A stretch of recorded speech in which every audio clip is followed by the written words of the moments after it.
अस्सलाम वालेकुम। कैसे हैं आप सब लोग। Welcome to Maria's math world.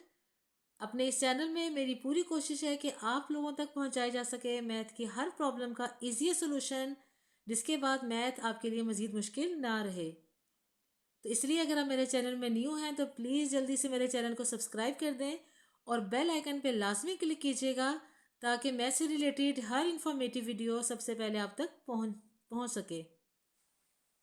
तो लेट्स स्टार्ट आवर वीडियो। आज हम क्लास 4 की एक्सरसाइज 1D करेंगे। Question number 1 is find the rule. हमने रूल फाइंड करना है। Then find the next two terms, next two numbers, और उसके बाद उसी रूल को हमने देखते हुए नेक्स्ट टू नंबर्स भी फाइंड आउट करना है। अपनी लास्ट वीडियो में मैंने आपको रूल फाइंड आउट करने के 3 मेन पॉइंट्स बताए थे। इसका लिंक मैं डिस्क्रिप्शन में शेयर कर दूंगी, आप वहां पे जाके ज़रूर देखिएगा। तो आज उन्हीं 3 मेन पॉइंट्स को फॉलो करते हुए हम इनके रूल भी फाइंड आउट करेंगे और नेक्स्ट टू नंबर्स भी फाइंड आउट करेंगे। तो देखते हैं जी। ए पार्ट देखें। ए पार्ट में हमें गिवन है 4, 6, 8, 10 और आगे 2 मिसिंग नंबर्स हैं। तो सबसे पहले हमने जो मेन पॉइंट्स देखे थे उसका फर्स्ट पॉइंट ये था कि हमने सीक्वेंस देखना है कि किस सीक्वेंस के तहत ये नंबर बढ़ रहे हैं।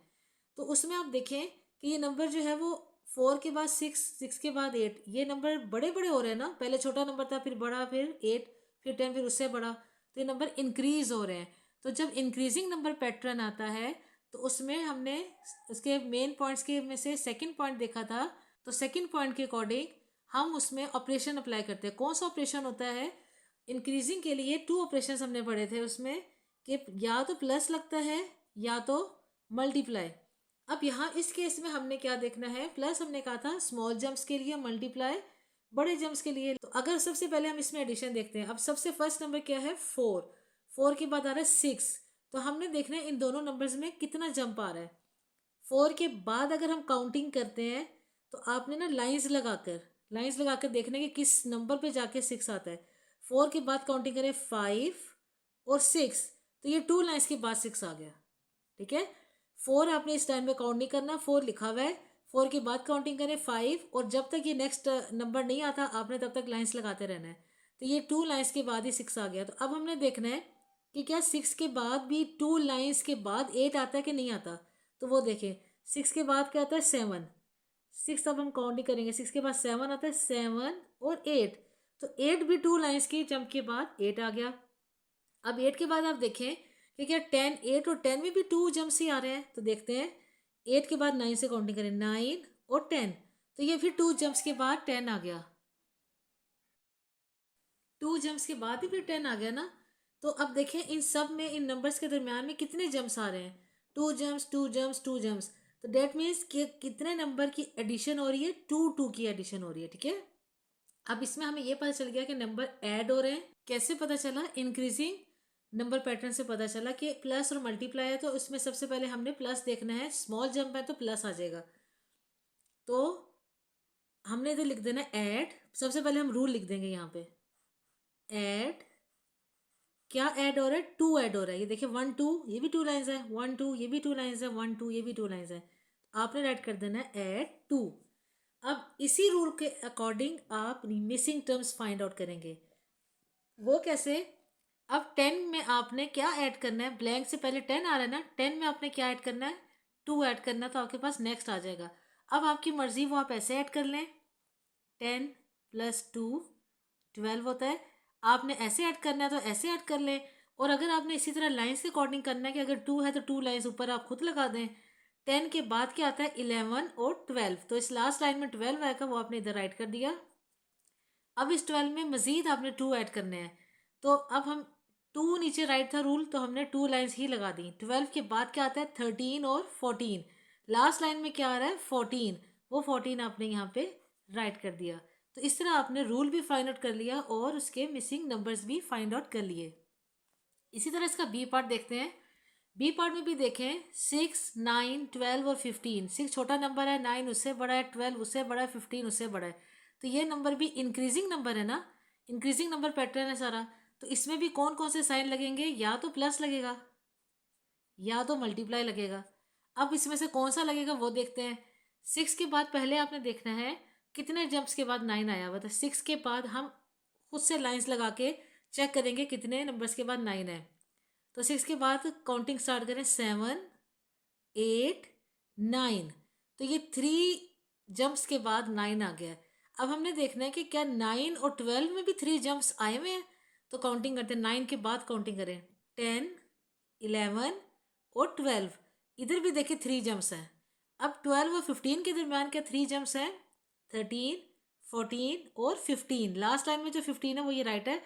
तो डेट मीन्स इन तीनों के दरमियान में 3 3 के जंप्स हैं।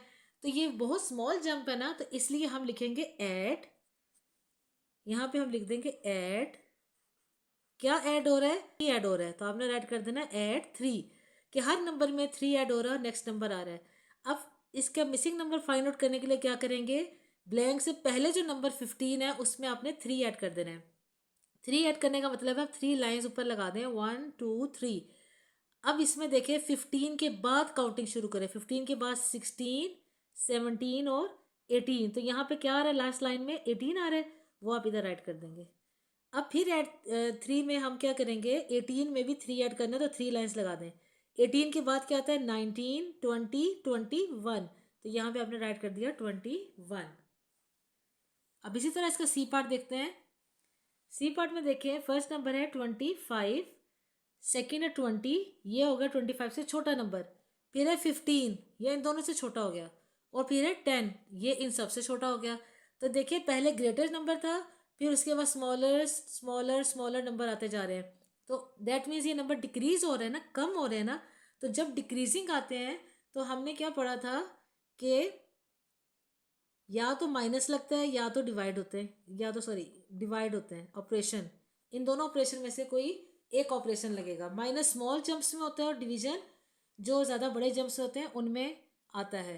अब इसमें आपने कैसे पता चलेगा कौन सा नंबर माइनस हो रहा है।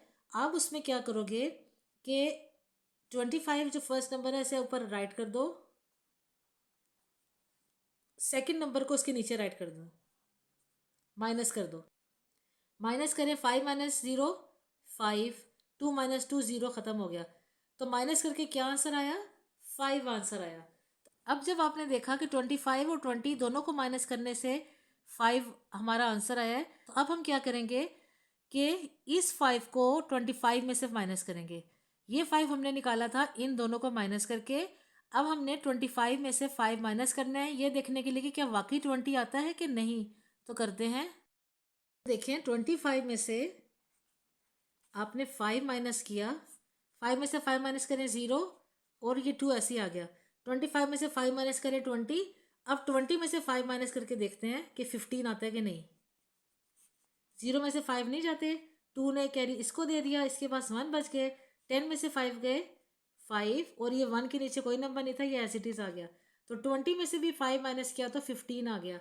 अब हम देखेंगे 15 में से अगर 5 माइनस करें तो 10 आता है कि नहीं। तो 15 में से 5 माइनस किया, 5 में से 5 गए 0, और ये 1 एज इट इज़ आ गया। तो 15 में से 5 माइनस किया, आंसर क्या आ गया, 10 आ गया। तो इससे हमें कन्फर्मेशन होगी कि हमने जो माइनस करके आंसर निकाला था इन दोनों नंबर्स को, वो बिल्कुल सही था। तो हम अब यही नंबर जो है वो सब्ट्रैक्ट होगा सब में से। तो हमने इधर राइट कर दिया सब्ट्रैक्ट, माइनस के लिए राइट किया सब्ट्रैक्ट 5। अब ब्लैंक से पहले 10 आ रहा है, इस 10 में से भी 5 आप माइनस करेंगे। 10 में से 5 गए 5, वो आपने यहाँ राइट कर दिया। फिर आपने अब इस 5 में से फिर 5 माइनस करना है। 5 में से 5 माइनस करें 0, वो आपने इधर राइट कर दिया। अंडरस्टैंड। डी पार्ट देखें, डी पार्ट हमें गिवन है 11 22 33 44। अब ये देखें 11 के बाद 22 थोड़ा बड़ा जंप आ गया, 22 के बाद 33 भी बड़ा जंप है, फिर 44 भी बड़ा जंप है। इंक्रीजिंग टर्म्स है ना, तो इंक्रीजिंग नंबर पैटर्न में हम 2 साइंस यूज करते हैं, जो कि होता है प्लस और मल्टीप्लाई का। तो अब हम देखते हैं इनके ऊपर कितने जंप्स आ रहे हैं। अगर हम इसमें देखें 11 और 22 और 33, अब इनके ऊपर जंप्स हमने देखने हैं। तो 11 के बाद अगर लाइंस लगाना शुरू करेंगे कितने नंबर्स का है, तो 11 के बाद 12 13 14 15 16 17 18 19 20 21 22। तो ये कितनी लाइंस के बाद आया है? 1 2 3 4 5 6 7 8 9 10 11 11 लाइंस के बाद आ रहा है, ठीक है। तो इसमें क्या है कि अगर आप चाहते हैं कि इसमें ऐड 11 करें तो वो भी ठीक है। दूसरी इजीएस्ट चीज़ क्या है कि आप इसमें देखें, first number is 11, second is 22, third is 33। तो डबल डबल नंबर रिपीट हो रहे हैं, तो ये कौन से टेबल में आते हैं? 11 के टेबल में आते हैं ना। डेट मीन्स मल्टीप्लाई है ना। 11 के टेबल्स में हमेशा मल्टीप्लाई साइन यूज़ होता है। और ये थोड़ा सा अगर आप इसके अकॉर्डिंग देखें तो थोड़ा सा बड़ा नंबर भी आ जाता है, ओके, 4 क्लास के अकॉर्डिंग। तो अब आपने क्या करना है, इसमें आप लिख सकते हो मल्टीप्लाई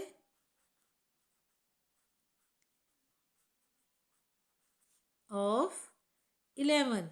डेट मीन्स अब इसमें 11 का टेबल पढ़ोगे। 11 वन ज़ा 11, 11 टू ज़ा 22, 11 थ्री ज़ा 33, 11 फोर ज़ा 44, और उसके बाद आके टेबल में आता है 11 फाइव ज़ा 55, 11 सिक्स ज़ा 66।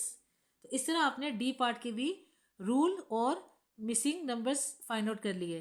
लास्ट पार्ट देखिए, इसका ई पार्ट है 10 20 30 40। अब इसमें भी आप देखें अगर, तो 10 के बाद 20 थोड़ा बड़ा नंबर है, अभी 30 और बड़ा नंबर है। इसमें स्मॉल जंप, ज़्यादा स्मॉल जंप नहीं है, सिंगल नंबर वाले, डबल डबल नंबर वाले जंप्स आ रहे हैं। उसमें आपने क्या करना है, दूसरा ये चेक करना है क्या ये किसी टेबल में तो नहीं आ रहा। 10 के टेबल में देखिए, फर्स्ट नंबर 10 है, 10 वन ज़ा 10, 10 टू ज़ा 20, 10 थ्री ज़ा 30, 10 फोर ज़ा 40। तो आप यहाँ पे लिख दोगे मल्टीप्लाई ऑफ 10। अब टेबल स्टार्ट करते हैं। 10 वन ज़ा 10, 10 टू ज़ा 20, 10 थ्री ज़ा 30, 10 फोर ज़ा 40, 10 फाइव ज़ा 50 और 10 सिक्स ज़ा 60। आई होप कि आपको मेरी आज की वीडियो अच्छे से समझ आ गई होगी। अगर मेरी वीडियो अच्छी लगी हो तो प्लीज़ लाइक ज़रूर कीजिएगा। अपना बहुत ख्याल रखिएगा। अल्लाह हाफिज़।